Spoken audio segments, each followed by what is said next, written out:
আসসালামু আলাইকুম। আজকে আপনাদের মাঝে নিয়ে আসলাম চাইনিজ কিছু আপডেট প্রোডাক্ট নিয়ে। এটা হচ্ছে ফলজুরি, 2 থাকের ফলজুরি। এটা ব্ল্যাক কালার। এটার দাম হচ্ছে 720 টাকা। এটা একটা আছে 3 থাকের,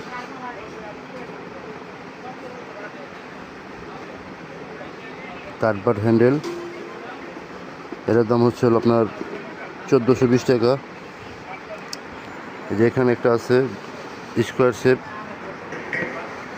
এটা 2টা কালার হবে, কালো ব্ল্যাক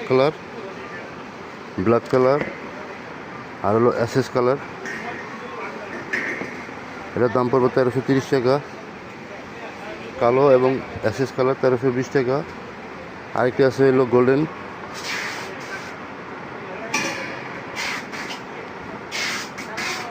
এটার দাম পড়বে হলো আপনার 1420 টাকা। এটা 2টা মডেল আছে, 2টা মডেলের দামই 1420 টাকা।